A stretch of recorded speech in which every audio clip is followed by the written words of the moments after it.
దేవుని నామానికి మహిమ కలుగును గాక. ఈ ఉదయకాల సమయంలో ఈ ఉపవాస దినములలో కొద్ది సమయం కొరకు ఏర్పాటు చేసిన దేవుని సువార్త భాగము మత్తయి రాసిన సువార్త 4వ అధ్యాయము 1 నుంచి 11 వచనముల వరకు. మత్తయి రాసిన సువార్త 4వ అధ్యాయము 1 నుంచి 11 వచనముల వరకు. ప్రియమైన దేవుని బిడ్డలారా, ఇక 4వ అధ్యాయంలో మనం చూసుకున్నట్లయితే మొత్తం అధ్యాయంలో ఈ యొక్క ఉపవాస దినాలలో మనం ఎలా ఉండాలి, ఈ ఉపవాసం దినాలలో మనం ఏం చేయాలి, ఈ ఉపవాసం అంటే ఏమిటి అనే దాని గురించి నేను మీతో పంచుకోవాలని ఆశపడతా ఉన్నాను. అసలు నువ్వు ఉపవాసం ఎందుకు ఉంటూ ఉన్నావు అనే దానికంటే, ఈ ఉపవాస దినం అని ఎందుకు ఉంటూ ఉన్నావు అంటే ఈ యొక్క ఆశల ద్వారా, ఈ యొక్క కోరికల ద్వారా పెట్టుకొని నువ్వు ఉపవాసం ఉంటూ ఉన్నావు. ప్రేమ దేవుని బిడ్డలారా, నువ్వు ఉపవాసం చేసేది కూడా ఎవరికి తెలియకుండా, ఎవరికి చెప్పకుండా ఈ యొక్క ఉపవాస దినం అనేది చేయాలి. నువ్వు ఉపవాసం చేసిన వాడిని గొప్పలుగా చెప్పుకుంటూ పోతే ఏమి ఆశలు కోరికలు ఏమీ తీరు. ప్రేమ దేవుని బిడ్డలారా, ఇక్కడ వాక్యం చూసుకున్నట్లయితే యేసు 40 దినములు 40 రాత్రులు ఉపవాసం ఉండిన తర్వాత ఆయనకు ఆకలి అనేటువంటిది వేస్తూ ఉంది. అప్పుడు ఆయనకు ఒక సాతాను రూపంలో శోధకుడు వచ్చి అక్కడ పరీక్షలు పెడుతూ ఉన్నాడు.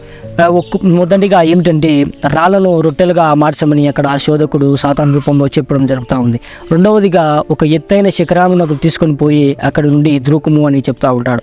మూడవదిగా మళ్ళీ ఇంకా ఎత్తైన కొండకు తీసుకొని పోయి అక్కడ ఉన్నటువంటి లోక రాజ్యాన్ని మహిమను అనేటువంటి చూపించి, నీవు నాకు సాగిలపడి నమస్కారం చేసిన ఎడల నేను వాటినంటిని కూడా నీకు ఇస్తాను అంటూ ఉన్నాడు. ప్రేమైన దేవుని బిడ్డలారా, ఇక్కడ మనం చూసుకున్నట్లయితే సాతాను ఏం చేస్తూ ఉందంటే యేసు క్రీస్తున్నటువంటి పరీక్షిస్తూ ఉంది. యేసు క్రీస్తు అవి చేయడు అని తెలిసి కూడా యేసును మళ్ళీ పరీక్షిస్తూ ఉంది. ప్రేమైన దేవుని బిడ్డలారా, వాక్య భాగం ద్వారా నేను మీతో 2 విషయాలను పంచుకోవాలని ఆశపడతా ఉన్నాను.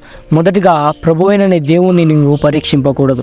ప్రేమైన దేవుని బిడ్డలారా, ఈ ఉపవాస దినాలలో నీ మనసులో ఎన్నో కోరికలు పెట్టుకొని, ఎన్నో ఆశలు పెట్టుకొని నువ్వు ఉపవాస దినం అనేది చేస్తూ ఉన్నావు. అది ఎంత మాత్రమూ సరే కాదు. ప్రేమైన దేవుని బిడ్డలారా, నీ యొక్క కోరికలు అనేటువంటిది జవాబు దయచేస్తాడు. ఏదో ఒక ఉపవాస దినాల్లోనే కాదు, కానీ నువ్వు ఉపవాస దినం ఉండాలనే, కానీ ఇది నువ్వు ఉండాలి ఖచ్చితంగా అనేటువంటిది కాదు. నువ్వు ఉండాలి, కానీ ఉపవాస దినాలు వచ్చినాయని ఏదో మనం చేయాలా, వాళ్ళు చేస్తూ ఉన్నారు, వేరే వాళ్ళు చేస్తూ ఉన్నారు, మనము చేయాలనేటువంటిది కాదు. నీ యొక్క మనస్సు అనేటువంటిది పరిశుద్ధంగా ఉంచుకుంటే, నీ యొక్క మనస్సు పవిత్రంగా ఉంచుకుంటే, నీ యొక్క మనస్సు అపవిత్రపరచుకోకుండా పవిత్రంగా ఉంచుకున్నట్లయితే దేవుడు అనేటువంటి నీ కోరికను కూడా తీరుస్తాడు. ప్రేమ దేవుని బిడ్డలారా, ఈ ఉపవాస దినాలలో ఈ కోరికలు మనసులో పెట్టుకొని బయటికి ఉపవాసం ఉంటున్నావు అంటే ఉండడం కాదు. ప్రేమ దేవుని బిడ్డలారా, ఉపవాసం చేస్తున్నావు అంటే నీ యొక్క ఏదో ఒక గొప్ప కార్యం అనేది చేయాలి. ప్రేమ దేవుని బిడ్డలారా, కొన్ని విషయాలలో చూసుకున్నట్లయితే మరి కొందరు ఒక పూట మాత్రం ఉంటారు, ఒకరు ఉదయకాల సమయం ఉంటారు, కొందరు ఉదయకాలం మధ్యాహ్నం ఉంటారు, కొందరు 3 పూటలా ఉంటారు, ఉదయకాలం మధ్యాహ్నం సాయంకాలం 6 గంటలకు ముగించుకొని రాత్రి ప్రార్థన, కుటుంబ ప్రార్థన అందరూ కుటుంబం చేసుకొని ఆ దేవుని ఆరాధించడం అనేది చేస్తూ ఉన్నాం. నా దేవుని బిడ్డలారా, రెండో విషయం ఏమిటంటే ప్రభువైన దేవునికి మొక్కి ఆయనను మాత్రమే ఆరాధించాలి. ఇక్కడ మనం చూసుకున్నట్లయితే దేవుడు సాతాను అని తెలిసినప్పుడు ఎక్కడంటే 3వసారి పరీక్ష పెట్టినప్పుడు సాతాను అనేటువంటిది దేవుడు బయటికి చెప్తా ఉంటాడు. అది ఎక్కడంటే మత్తయి రాసిన సువార్త 4వ అధ్యాయం 10వ వచనంలో మనం చూసుకుంటాం. మళ్ళీ ఇంకా ఎత్తైన యేసు ప్రభుని ఇంకా ఎత్తైన కొండ మీదకి తీసుకొని పోయి అక్కడ ఉన్న లోక రాజ్యాలని మహిమల్ని చూపించి, నీవు నాకు సాగిలపడి నమస్కారం చేసిన ఎడల వాటినంటే నేను నీకు ఇస్తానంటాడు.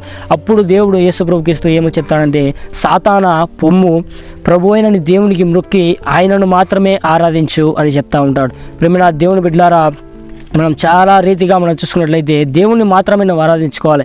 ప్రేమ దేవుని బిడ్డలారా, దేవుని సన్నిధికి రావడానికి కూడా ఎంతోమంది ఇబ్బంది పడుతూ ఉన్నారు. అలా ఎందుకు ఇబ్బంది పడుతూ ఉన్నారంటే, ప్రేమ దేవుని బిడ్డలారా, ఆ రావడానికి మనస్సు ఉంటుంది, కానీ యొక్క సాతాను అనేటువంటిది యొక్క మనస్సులో యొక్క చెడు కార్యాన్ని అందిస్తూ ఉంటుంది. ప్రేమ దేవుని బిడ్డలారా, ఆ యొక్క సాతాను నీకు ఎన్ని శోధనలు పెట్టినా, ఎన్ని ఇబ్బందులు పెట్టినా, ఎన్ని ఆకంఠములు పెట్టినా సరే నీ యొక్క ప్రార్థనను, నీ యొక్క ఆరాధనను ఆపకూడదు. ప్రేమ దేవుని బిడ్డలారా, యొక్క వాక్యం ద్వారా మిమ్మల్ని దేవుడు ఆశీర్వదించబడును గాక. ఆమేన్.